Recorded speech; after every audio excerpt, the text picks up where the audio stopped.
Voilà, nous nous retrouvons encore cet après-midi à l'église de la communauté Bethel. Donc, non pas pour un culte, mais c'est pour une interview avec les trois sœurs qui sont ici devant moi. Bonjour. Bonjour. Vous allez bien? Oui, très bien, et vous? Oui, ça va. Vous êtes très en beauté cet après-midi. Merci. Ça change de ce matin. Voilà, donc je disais, nous sommes là pour une interview. Donc, une interview justement que l'église de la communauté Bethel a mis en place depuis quelques temps. Et donc là, c'est la deuxième interview que nous allons faire donc, avec le département de l'école du dimanche. Il y en a qui doivent se dire, l'école du dimanche, c'est quoi? Il y en a qui doivent se dire, ah, je sais c'est quoi. Donc on est là justement pour en savoir plus, pour connaître un peu justement la vision, pour savoir ce que vous faites et justement connaître aussi l'histoire parce que tout le monde ne connaît pas forcément. Donc du coup, avant de commencer, on va d'abord commencer par les présentations. On va commencer par la sœur. Moi, c'est Maman Nadine. Enchantée. Moi, c'est Merveille. Bonjour. Moi, c'est Ruti. Rebonjour. Rebonjour. Bon, moi, vous me connaissez déjà, je m'appelle Anna. Il n'y a pas besoin de présentation. Donc, écoutez, en tout cas, on va commencer par la première question, si vous voulez bien. Voilà, donc on entend parler justement tout d'abord de la vision de la communauté Bethel qui a été changée dans ces Dieu d'abord. Et donc, on a entendu effectivement, par le pasteur que sa vision vraiment de Dieu d'abord, c'était inclure justement tous les départements de l'Église. Donc du coup, c'est pour ça qu'il a mis en place cette interview. Et donc, en voulant savoir un peu plus par rapport au département de l'école du dimanche, ce que vous en pensez à la vision du Dieu d'abord, ce que justement ça inclut au niveau de l'école du dimanche. Mais avant d'aller plus loin, on aimerait savoir effectivement qu'est-ce que c'est l'écodim, d'où ça vient, l'historique. Même, je pense qu'il y a une histoire, que ça n'a pas commencé là, ça a dû bien commencer bien avant. Donc on aimerait savoir un peu plus justement ce que c'est l'écodim et l'historique de l'écodim. Donc je vais m'adresser à la sœur Merveille qui me regarde depuis tout à l'heure, je pense qu'elle en sait plus. Oui, effectivement, l'écodim existe déjà depuis plus de 200 ans. Ça a commencé avec Robert Reich, qui est un éditeur de journaux. Il avait une soif d'enseigner aux enfants de son quartier la Bible et il le faisait tous les dimanches. Et après plusieurs années, il a remarqué des grands changements dans la vie des enfants et il a écrit cela dans une de ses conclusions dans le journal. Et ça a suscité vraiment une grande intérêt des gens et notamment les grands méthodistes John Wesley qui a vraiment pris part vraiment à cela. Et après, ça s'est étendu aussi aux États-Unis. Et grâce à cela aussi, la SED, sigle, a été créée aussi, a été fondée. D'accord. Et est-ce qu'on peut avoir la signification de la SED? Oui, ça veut dire Fondation de la Société de l'École du Dimanche. D'accord, ok. Donc, du coup, si on entend bien dedans, il s'agit de l'enfant. C'est bien ça? Oui, c'est ça. D'accord. Et j'aimerais poser justement la question à la sœur Nadine, mais pourquoi l'enfant? Pourquoi l'enfant? Parce que l'enfant est au centre de l'humanité. L'enfant est au centre de la vie. Si nous pouvons revenir un peu en arrière, nous appelons Jésus, il est le deuxième Adam. Le deuxième Adam qui est venu comme un enfant, comme un nourrisson qui est né au sein d'une femme. Pendant que le premier Adam est venu, un grand gaillard à qui on a offert une femme parce qu'il était déjà accompli. Il était prêt. Mais Dieu a compris que lui-même devait venir en tant qu'enfant parce que tout ce qu'il va nous demander de faire, il devait d'abord le vivre lui-même. Il devait passer par l'enfance. Il devait passer par l'adolescence. Il devait vivre les difficultés. Il devait vivre la joie de l'enfance aussi. Il devait apprendre, il devait être instruit, voilà. Il devait être sous la responsabilité des parents. L'enfant, parce que on est enfant. Ésaïe chapitre 9, le verset 6, mais aussi au verset 5 dans certaines Bibles, nous dit que un enfant est né, mais un fils nous est donné. On est enfant. Un enfant, un nourrisson, c'est quelqu'un à qui on ne donne pas de responsabilité. C'est quelqu'un auprès de qui qui a des capacités à devenir, des capacités à éclore dans les jours à venir. Mais dans cet état d'enfant, il doit d'abord être aimé, il doit être pris en charge, il doit être instruit. Voilà pourquoi ici à Bethel, merci à notre papa qui a compris que si on rate cet enfant, c'est l'homme de demain qu'on est en train de rentrer. Si on rate l'enfant d'aujourd'hui, si on rate le nourrisson d'aujourd'hui, c'est cet homme de demain qu'on rate. Parce que c'est vrai qu'il y a un grand philosophe qui a dit que l'enfant est le père de l'homme. Quand pour dire que cet homme qui sera demain, cet ingénieur qui sera demain, aujourd'hui il est d'abord un enfant. Alors c'est à cet âge-là qu'on doit l'apprendre, qu'on doit l'inculquer, qu'on doit l'instruire. Selon que Proverbe 22:6 dit « apprends à l'enfant ». C'est un ordre que le Seigneur donne de nous. Donc même la société d'aujourd'hui a compris, voilà, même il y a des organismes qui se créent, il y a UNICEF, tout ce qu'il y a, qui créent la protection pour l'enfant. Même ici en France, on peut aller plus loin. La maternelle qui était pas obligatoire, mais maintenant elle est obligatoire, mais à l'âge de 2 ans. Donc même la société a compris que le plus tôt on prend en charge cet enfant, le plus tôt nous assurons un avenir ou encore la vision de demain que nous voulons avoir. Voilà pourquoi ici aussi, avec l'autorisation de notre papa, il a insisté à ce que l'enfant puisse être encadré, que l'enfant puisse être pris en charge au bas âge. D'accord. Donc là, du coup, c'est dans le cadre de l'Église, si je comprends bien. Maintenant, qu'en est-il au niveau du rôle des parents? Est-ce que ce n'est pas aux parents d'inculquer justement les parents n'ont pas leur rôle à jouer dedans? Les parents sont indispensables. Ils ne sont pas seulement nécessaires, mais ils sont indispensables. Pourquoi? Parce que Dieu a choisi un cadre pour son fils qui devait naître. Il a choisi un cadre là où il y avait un papa et là où il y avait une maman. Il n'a pas choisi un cadre des familles aisées. Il n'a pas choisi un cadre où l'enfant sera, je ne sais pas comment. Voilà. Mais il a choisi un cadre où, premièrement, il y avait des parents qui étaient responsables. Il y avait des parents qui connaissaient les oui et les non des Saintes Écritures. Et je vais même aller plus loin pour dire que la Bible dit dans le livre de Luc au chapitre 2, si nous regardons à partir de 41 jusqu'à la fin, au verset de la fin, on dit que l'enfant Jésus grandissait en statut, en sagesse et en grâce devant Dieu et devant les hommes. Comme pour dire que si les enfants ne reçoivent que cette éducation-là de la famille, des parents, cette éducation est incomplète. L'Église vient ajouter à ce que les parents ont déjà mis comme base. L'Église vient ajouter à ce que les parents ont déjà instruit à l'enfant. D'où le rôle des parents aussi de prendre leurs responsabilités très au sérieux. La Bible déclare que le jour où Jésus est entré dans les temples pour lire les livres dans la synagogue, on a dit qu'il les lisait comme d'habitude. Donc, comme pour dire que ce n'était pas un hasard. Il y avait des normes, il y avait des coutumes, il y avait des lois à qui on a appris à cet enfant-là. Bien que 100% Dieu, il était aussi 100% homme. Donc, il nous a appris à nous, ces enfants, que tout ce qu'il nous demande aujourd'hui, c'est ce par quoi lui-même est passé. Donc, il ne nous demande pas quelque chose qui est impossible.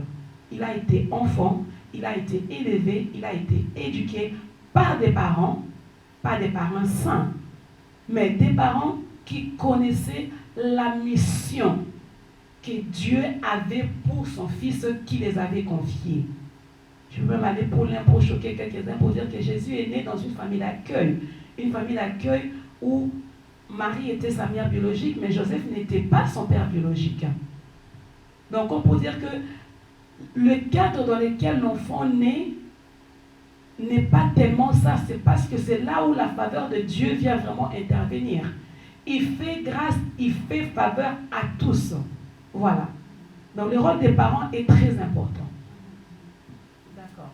Donc si je comprends bien, et je pense que les internautes aussi, dans ce que vous dites, donc même si l'enfant, là parce que vous parlez souvent dans le cadre, ça peut bien correspondre aux parents chrétiens. Maintenant, si c'est dans le cadre contraire, quel conseil pouvez-vous donner dans le cadre d'un parent qui n'est pas chrétien, qui n'a pas justement cette possibilité-là? Parce qu'en tant que chrétien, on entend souvent dire aussi que oui, Dieu nous a créés, Dieu a créé tout homme, d'accord.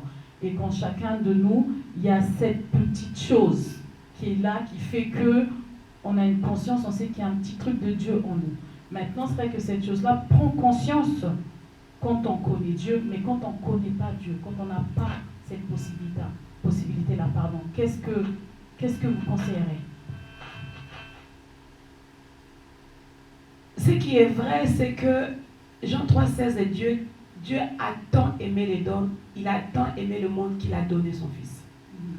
Il a donné son Fils. Alors, avant de donner son Fils, il a arraché son Fils. Il nous l'a donné. Le parent, quand nous décidons d'avoir un enfant, c'est un choix que chaque famille fait. Chrétien ou non chrétien, quand ce désir monte en nous, ou si la possibilité nous est venue, nous devons d'abord penser à qu'est-ce que Dieu veut pour cet enfant-là. D'où j'invite vraiment aux parents qui ne connaissent pas Dieu de commencer d'abord eux-mêmes à développer cette intimité avec Dieu, de développer, de connaître qui est Dieu, quels sont les plans de Dieu pour leur vie et quels sont les plans de Dieu pour l'enfant qu'il lui a donné. Vous allez bien remarquer que nous ne parlons pas des enfants en général, mais nous parlons de l'enfant. Parce que chaque enfant a une mission, chaque enfant a un don. Et il peut arriver que nous avons déjà des enfants, il y a déjà l'enfant, et nous les parents ne connaissons pas Dieu. Cela ne va pas exclure la mission de Dieu dans la vie de cet enfant. Mais c'est aux parents d'aller le connaître. Comme vous avez vu, je peux peut-être mentionner le prophète Siméon qui était un vieux homme à qui Dieu avait promis qu'il ne mourra pas avant d'avoir vu le Messie, le Sauveur.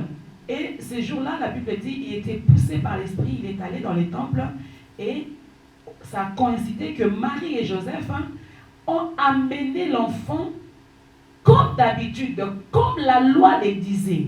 Donc, ils ne faisaient pas des choses de même. C'était toujours comme dans la loi. Donc, c'est une responsabilité aux parents d'avoir la connaissance, d'avoir la vie de Jésus, d'avoir Christ en eux pour pouvoir transmettre à l'enfant et pour pouvoir diriger l'enfant dans la voie que le Seigneur veut. Parce qu'il faut savoir que chacun de nous ici, et l'enfant que nous avons à la maison, ne vit pas pour soi-même. La Bible dit que personne ne vit pour soi-même. On vit pour les autres. L'enfant que tu as, l'enfant que j'ai, c'est pour les autres. Parce qu'il a quelque chose en lui qui doit éclore pour le monde. Que Dieu a mis pour les autres. Alors les parents doivent être alertés. Les parents doivent se réveiller et sortir des futilités. Sortir des... Voilà, je mets dans une école privée, j'habille, il a tout ce qu'il veut et bien c'est tout. Non, il y a plus que cela. Parce que comme nous l'avons dit, si nous nous limitons seulement aux choses du monde, c'est-à-dire je pourvois à tous ses besoins, mais l'aspect spirituel n'est pas là, cet enfant sera déséquilibré. Il sera tout à fait déséquilibré. Et d'où vient le mot de certaines familles aussi avec certains enfants. Merci beaucoup, c'était très très clair. Merci beaucoup, Sœur Nadine. Et est-ce que je vais m'adresser, je pense encore à vous, en tant que maman? C'est un peu normal, je pense qu'il y a beaucoup de questions qui reviennent parce que, bon, en tant que mère, donc il y a peut-être plus de réponses que vous pouvez nous donner aussi. Mais je reviendrai d'abord aux jeunes parce que par rapport à ce que vous avez dit tout à l'heure, je pense que même vous, parce que vous êtes assez jeune quand même pour vous occuper des enfants de l'école du dimanche. Donc je pense quand même effectivement quand on parle de la mission, vous savez de quoi on parle. Donc ce qu'on aimerait justement savoir votre point de vue à vous en tant que jeune, justement parce que vous êtes rentré quelque part dans votre mission, parce que si vous êtes là, c'est pas un hasard. Je me trompe? Non, pas du tout. Est-ce que l'une de vous peut dire comment ça répondre? Je pense que déjà, c'est très important déjà de dire aux parents de connaître par exemple la mission que Dieu nous a confiée.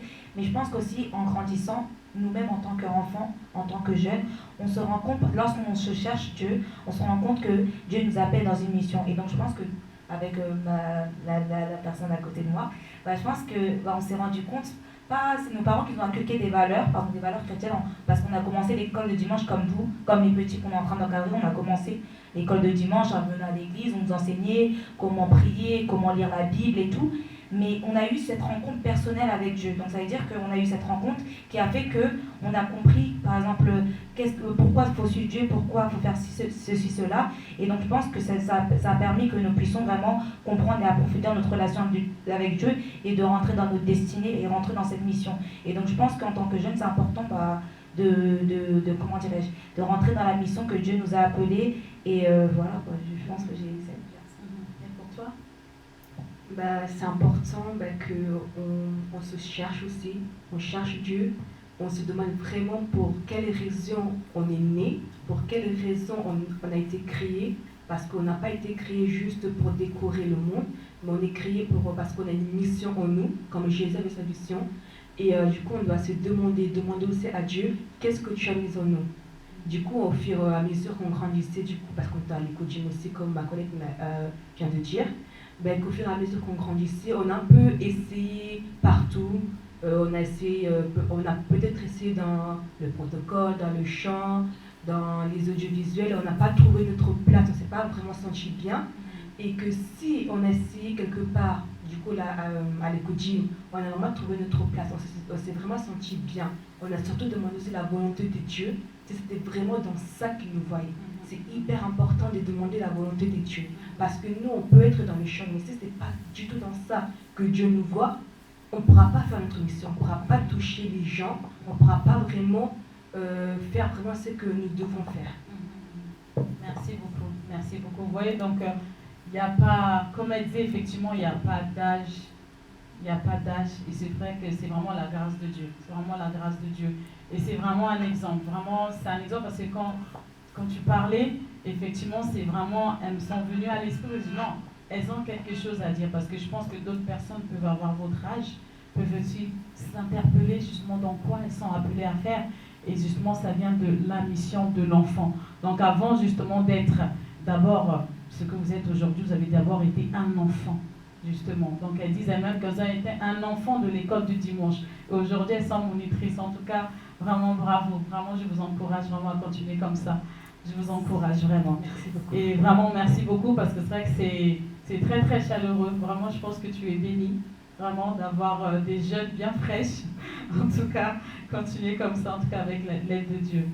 Nous allons passer du coup à notre question suivante, donc pour la sœur Nadine. Moi, je voudrais rajouter, avant qu'on puisse passer à une autre question, la vision d'encadrer l'enfant. Nous bénissons vraiment la vie de notre papa Anissé, parce que dans la plupart des églises, nous pouvons avoir des encadreurs, des hommes de Dieu, qui ont cette mission, mais qui ne laissent pas les autres aussi évoluer. Mais ici à Bethel, ce n'est pas le cas. Voilà pourquoi j'ai dit, continuons à prier pour notre papa Anissé, parce qu'il a pris cette chose à cœur. Ici à Bethel, nous voyons des moments où il laisse les enfants s'exprimer, par des spectacles, par des théâtres, par des danses, même par des petites prédications, voilà, de 5-10 minutes d'exhortation. Il laisse le jeune être derrière les caméras à la protocole parce qu'il a vu la vision de Dieu. Comme Simeon a vu dans cet enfant de 8 ans qu'on l'a amené, il a dit au Seigneur, il a dit, maintenant je peux m'en aller parce que mes yeux ont vu les saluts. Le salut à un bébé de 8 ans. On peut dire que c'est une folie. Mais c'est dans la même vision que notre papa a vu cela dans ces enfants-là. Et ce n'est pas seulement au niveau de l'écotime. Comme nous avons dit que C'est vraiment une tranche d'âge. Et il laisse la vision de Dieu éclore dans tous les niveaux de l'Église. Il la laisse évoluer, évidemment, toujours sous le contrôle et sous la supervision de lui-même et des encadreurs. C'est très important. Amen, amen. Amen, amen. Mais je pense que le reste des questions, ça n'a pas besoin. Parce que là, je pense que vraiment, ça a répondu à toutes les questions. Vraiment. Et on va passer, du coup, si vous voulez bien, à ce que vous faites vraiment dans l'école du dimanche. Si vous voulez bien nous en dire un peu plus, pour Ruti, une question pour toi, du coup. Qu'est-ce que tu apprends aux enfants, ta classe que tu as, tu disais, tu peux nous dire la tranche d'âge que tu as? Dans ma classe, il y a des tranches d'âge entre de 6 et 13 ans, je dirais maximum.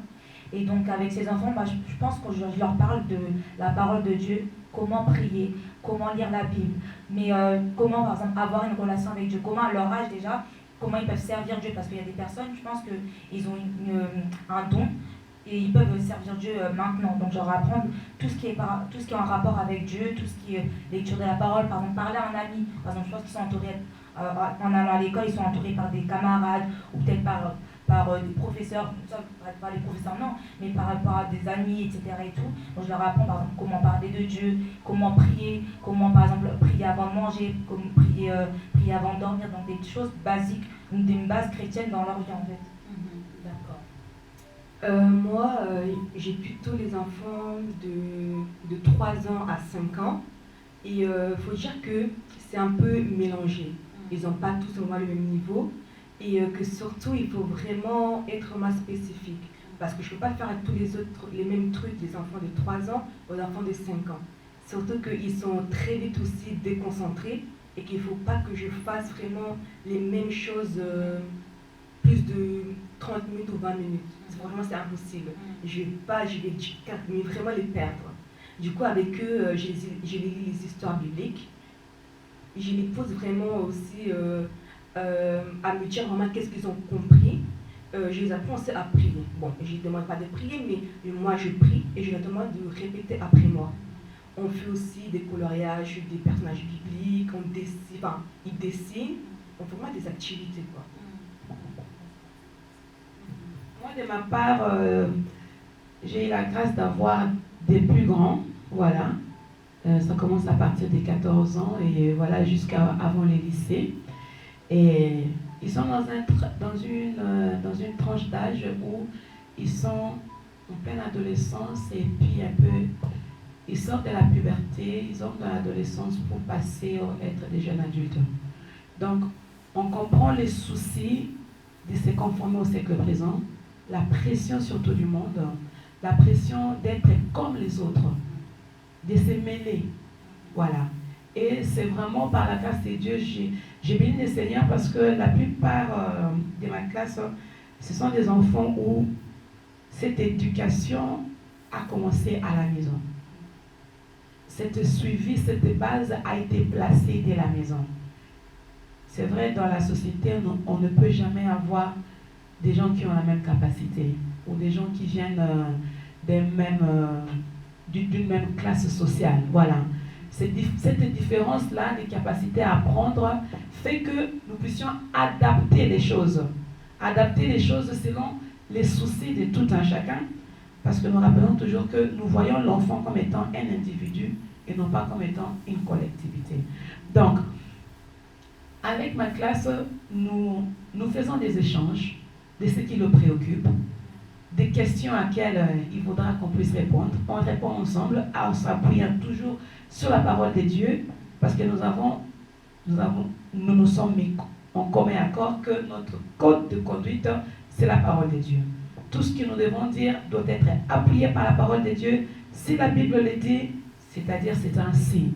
Donc, la pression qu'ils ont du monde, la pression du copinage, la pression d'être à la mode, la pression d'être en couple, la pression de ne pas faire ceci ou cela, les questions reviennent toujours, mais pourquoi nous on ne peut pas faire ça? Pourquoi Parce qu'ils sont dans une société où on les a montré des exemples. Ils regardent dans les télés, ils regardent à l'école, ils regardent dans la mode. Ils ont cette pression en eux. Alors, par la grâce de Dieu, ce que nous essayons de faire, c'est de ramener tout à la parole de Dieu, pour leur dire que nous sommes de ce monde, okay, nous ne sommes pas acceptés, mais nous ne pouvons pas vivre comme les gens de ce monde. Comme Jésus lui-même l'a montré. Il est né enfant, il a grandi, voilà, jusqu'à ce qu'il a atteint la maturité et a commencé son ministère. Il est passé par tout ça.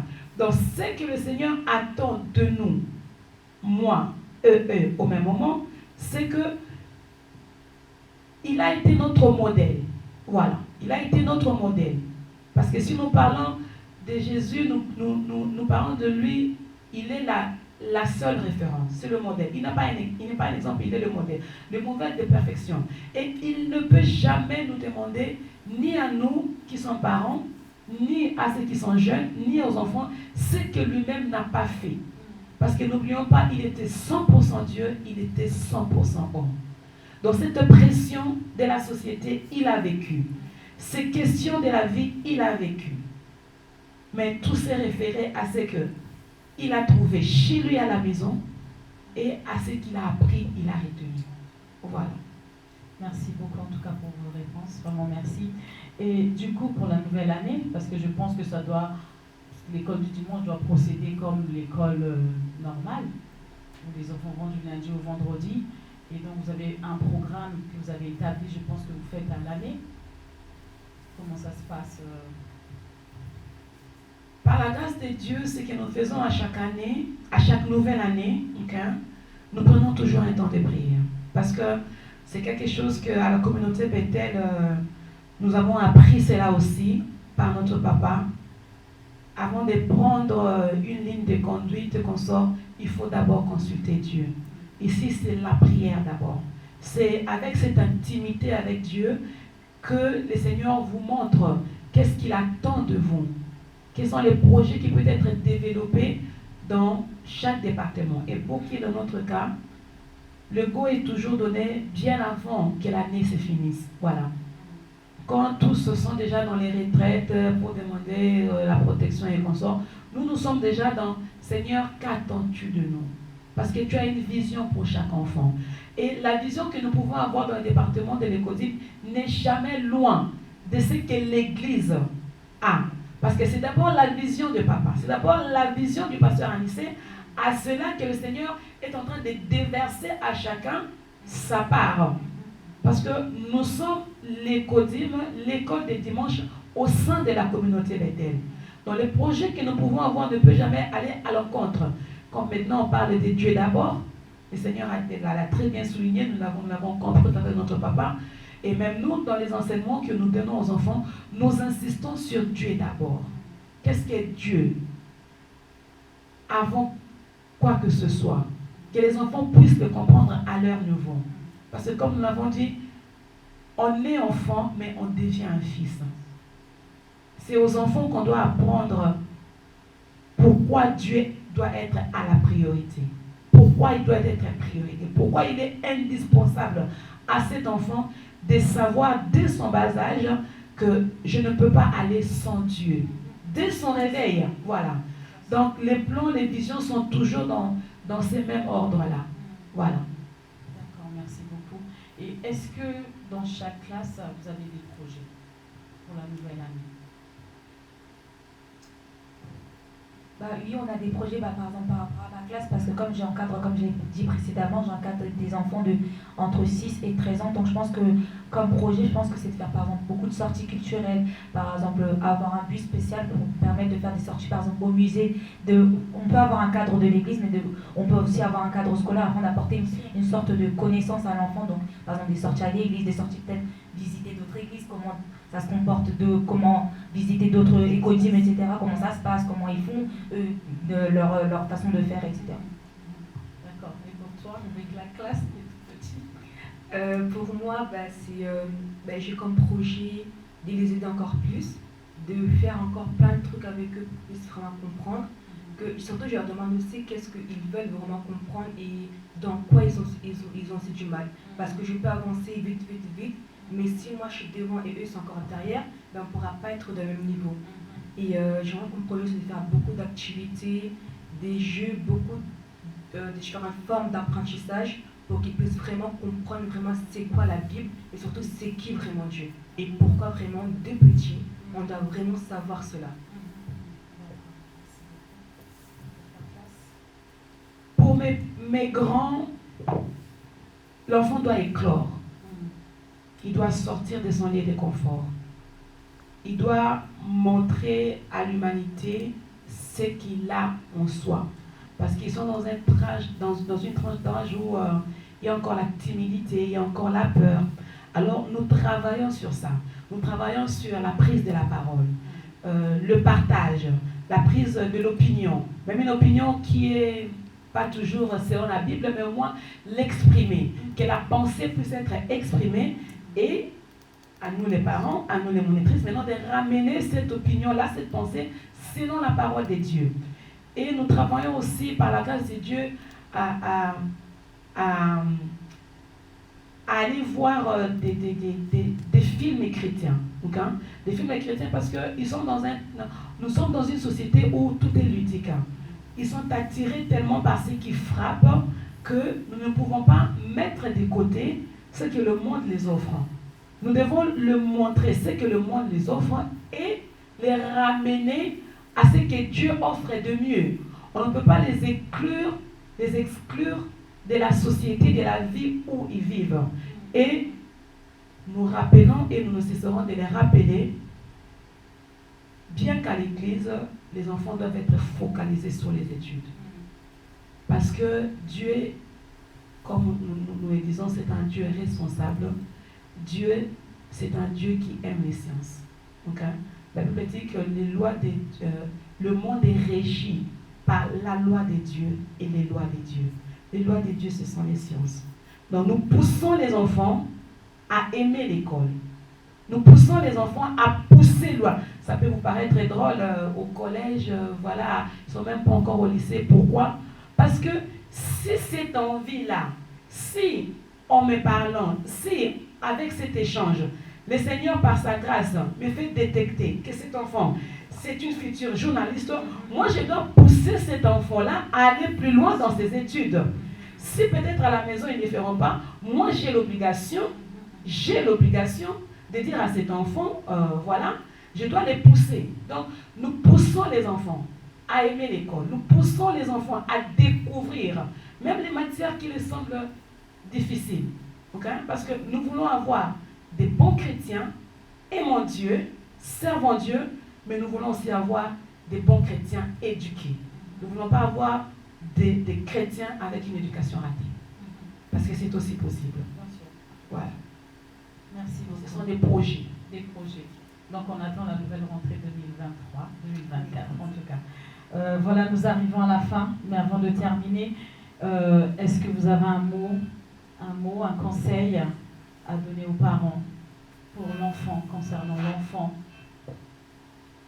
Quel mot vous pouvez leur laisser avec tout ce qui a été dit? C'est vrai que beaucoup de choses ont été dites, tout cela vraiment c'est à retenir, c'est à mettre en pratique. Moi-même en tant que mère, j'ai reçu aussi. Donc est-ce que vous avez un mot de la fin? Moi je voudrais faire un appel aux parents. Humblement je le dis, parce que je sais que ce n'est pas toujours facile d'être parent. Nous sommes butés à beaucoup de difficultés que l'enfant n'arrive pas à comprendre pourquoi c'est là, pourquoi c'est ci. Je voudrais surtout inviter les parents et inciter les parents, encourager les parents à développer cette relation-là personnelle avec Dieu. Pourquoi? Parce que un enfant, c'est un cadeau, mais un fils est un don. Parce que à l'enfant, on apprend, mais au fils, on convie. Pas on convie, mais on donne, on confie des responsabilités. Alors, pour que demain, nous puissions être assurés qu'il y aura une relève, et pas une relève médiocre, c'est à nous, aux parents, de nous investir. Abandonnons la futilité, abandonnons la sorcellerie, abandonnons les sciences occultes, abandonnons, venons à Jésus. Parce qu'il est vraiment le chemin, il est vraiment l'avenir. Et certains parents peuvent dire, mais moi je suis issu de telle famille, moi. Je voulais seulement leur donner l'exemple de Jésus. Dieu a choisi pour son Fils, le sauveur de l'humanité. Il a choisi une famille. Si nous regardons l'ascendance de Jésus, ses ancêtres, Tamar a délibérément couché avec son beau-père, consciemment, manigancé, bien préparé, est une descendance de Jésus. Rahab, on l'appelle la prostituée, c'est bien écrit, descendance de Jésus. Ruth, Moabite, maudit, pas par les hommes, mais par Dieu lui-même, descendance de Dieu. La maman de Salomon, Bathsheba, qui a fait tuer son mari, descendance de Jésus. On va aller plus loin. Il y a Marie, sa propre mère, qui a une grossesse avec un homme inconnu. Comme pour dire que quand la faveur de Dieu est là, la grâce de Dieu est là. Il ne tient pas compte. Parce que l'enfant ne choisit pas sa famille. C'est Dieu qui les choisit. Et Dieu ne fait pas d'erreur. Donc, quelles que soient nos difficultés, quelles que soient les familles dont nous sommes issus, parce que l'évangile qui circule maintenant, on l'entend partout, c'est toujours les liens de ceci, les liens de cela. Les liens sont réels. Ils sont réels. Mais seulement, les liens n'excluent pas et n'annulent surtout pas la mission que Dieu a donnée à cet enfant. Ni la mission que vous, aujourd'hui, parents, Dieu a mis sur vous. Donc les parents doivent avoir cette responsabilité-là. Ils doivent le mettre à cœur. Et ils doivent être des parents. Nous devons être des parents responsables. Aller au-devant. Prier pour nos enfants. Les remettre entre les mains de Dieu. L'Église ne vient que compléter. Parce que la Bible dit, à la foi, on rajoute la connaissance. Donc, à ce que les parents ont déjà, l'Église vient rajouter. Et c'est avec beaucoup d'humilité que je l'ai dit. Mais c'est une responsabilité. Parce qu'il est un père responsable, il veut que les parents puissent être responsables. Moi, j'encourage les parents à amener leurs enfants à l'église. Et que même si, par exemple, ils sont occupés, ils peuvent travailler le dimanche. J'encourage aussi les grands frères et les grandes sœurs à amener aussi leurs petits frères et leurs petites sœurs à l'église aussi. Parce que peut-être que c'est grâce à vos petits frères que vous pouvez aussi être sauvés, que vous pouvez aussi connaître aussi votre mission. Merci. Je pense que c'est la même chose aussi. J'incite vraiment chaque parent vraiment d'amener ses enfants déjà dans l'école parce que c'est très très important, notamment dans le contexte actuel qu'on vit, dans la jeunesse actuellement qu'on vit, etc. C'est très important pour chaque parent de prendre ses responsabilités, de vraiment prier pour l'enfant, de vraiment inculquer des valeurs chrétiennes parce que ça pourra le sauver plus tard. Et je pense que je parle en connaissance de cause, ça pourrait le sauver. Même si l'enfant il fait n'importe quoi, on est des enfants, même moi je suis jeune devant vous. On a une conscience, ça veut dire que même quand on reste seul dans la chambre, on a toujours cette conscience, ah ben maman m'a appris ceci, maman m'a appris cela. Donc c'est vraiment important d'apprendre des valeurs chrétiennes, de transmettre dès le bas âge, même si l'enfant il a 1 an, de le transmettre des valeurs chrétiennes, ça pourra vraiment le sauver et ça lui permettra de ne pas aller dans des situations de divaguer de droite à gauche plutôt, et de rester fidèle à Dieu et de ne pas se perdre et après regretter plus tard quand il sera grand. Merci beaucoup. En tout cas, je pense que tout a été dit, on a tous compris, en tout cas merci, merci beaucoup parce que ça a donné une grande ouverture et ça a permis aussi, je pense, à d'autres réponses qui étaient là des questions qui étaient là sans réponse. Maintenant je pense qu'il y a des réponses, vraiment. Merci en tout cas, soyez bénis et puis on remercie beaucoup la communauté Bethel en tout cas pour cette grâce vraiment qu'elle donne effectivement à la jeunesse, vraiment au département de pouvoir se développer. On remercie vraiment notre papa, pasteur Anissé, vraiment d'être à l'écoute vraiment de Dieu, vraiment pour que l'enfant vraiment justement puisse vraiment rentrer dans sa mission. Donc comme il a été dit, vraiment les jeunes qui sont aujourd'hui effectivement qui travaillent même dans les départements, ils ont d'abord été un enfant, l'enfant de l'Écodim. Et effectivement, donc je ne vais rien rajouter parce que tout a été dit.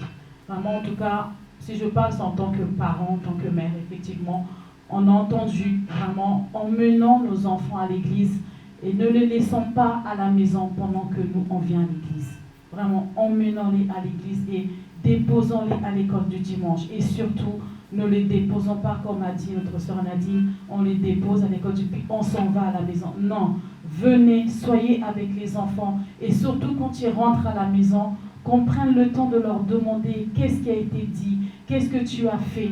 Et vous verrez, vous allez vous rendre compte que, ah oui, il y a tout ça, tu connaissais, tu as entendu tout ça. Vous serez étonné de voir tout ce que vos enfants peuvent vous dire, vraiment. Donc prenons vraiment le temps, effectivement. C'est vraiment notre rôle à nous parents, vraiment, de pouvoir emmener vraiment l'enfant dans la mission que Dieu lui a donnée. Voilà, donc on va se quitter sur ces mots de la fin. Soyez bénis, on se retrouve très prochainement, sûrement avec un autre département. Que le Seigneur vous bénisse, qu'il vous garde en tout cas pendant tout au long de cette semaine et à très bientôt. Au revoir.